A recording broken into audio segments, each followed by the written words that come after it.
Thank you, Anne. So,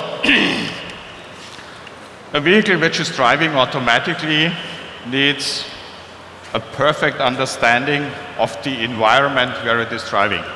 I would like to talk about the dynamic e-horizon, which is going to provide perfect additional information compared to what we have in the vehicle today to ensure a safe and on-time drive. What do we have today in the vehicle? We have sensors like ultrasonic sensors for the near range, cameras, radar systems. There's going to be LiDAR very soon. We have maps that have been grown in content. So we have lots of detailed information also about traffic situation. We have information about where the next Starbucks is, where the cheapest gas is around the corner. However, thinking further, what do we need as a next step to improve today's vehicles regarding safety and to get us closer to fully automatic driving? We see that the range today is around 300 meters with radar. We don't see around curves. We don't see beyond hills. Maps need to be more precise as they are today. They need to be very reliable, and they need to be always up to date. When you get updates every 1 or 2 years right now, this is certainly not sufficient to provide information that is needed for automated driving. So we see that there is a need to upgrade compared to what we have today. How can we achieve that? The basic idea is crowdsourcing. Using data that are already available in a lot of cars today that provide assisted driving. Lots of cars do have cameras, do have radar sensors. The idea is now to take part of those informations, bring them up to a cloud, analyze the data, compare with the most up-to-date map information which is there, and update then certain tiles of the map with the newest information. And then this information is going to be broadcast for all vehicles that can use that with different means. That sounds pretty straightforward. Where's the problems? Problems are to implement that in a large scale to manage the data. So we had a question in the session before about connectivity. Today connectivity means mostly there is a 4G connection to the vehicle. We certainly need to improve that. We will get higher reliability with 5G. We will have shorter latency times. However, there will still be situations where the vehicle will not have a cellular connection.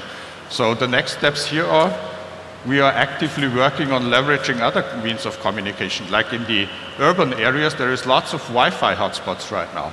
Also in suburban areas. So the coverage with Wi-Fi is going to expand, and we can use that. And going beyond that, we are also working on other broadcast technologies, maybe upgrading today's infrastructure in some areas so that there is 2, maybe 3 channels between the car and the cloud to increase the level of availability and reliability of that information.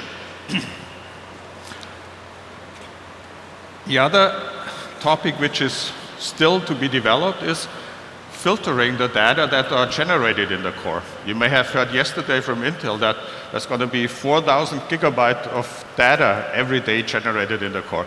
That's too much for 10 channels from the core to the backend. So we need to have an intelligent filtering mechanism to make sure that only relevant data and data that can be used, that is verified, are sent to the backend. So with that, we believe that a lot of additional functionalities will be enabled, not just for the automated car. Also today we see that every year there is 1.2 million fatal accidents globally, 35,000 alone in the US. And according to NHTSA, 94% of those are caused by human error. Human error means not paying the necessary attention, judging a traffic situation not in the right way, And this is where we believe we can take a little step towards improving that further.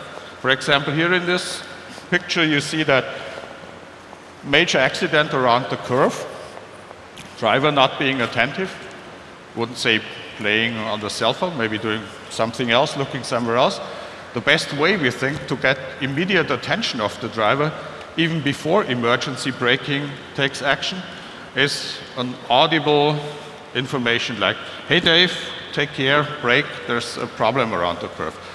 Functional audio is what we mean with controlling all the audible sources in the vehicle with one controller, not a beep from here and music from there and another warning chime from a different system, really controlling that, so that in case of such an emergency, really the system only provides the warning message. And ideally also showing where the danger is. Is it left front, right front? Is there something coming from rear? Somebody overtaking and getting into a dangerous situation. So we believe with the audio, we can really come up with a very good means of interacting in a natural way with driver. Overall, we still believe that to make sure that there is the best communication between the vehicle and the driver, we need to address all senses of drivers. Audible, visual, like head-up display, we believe is a very good technology to keep the eyes on the road while still getting messages, and haptic feedback, be it on the steering wheel or be it on touch surfaces, to ensure that there is seamless communication with the driver. So with that, I would like to thank you for your attention.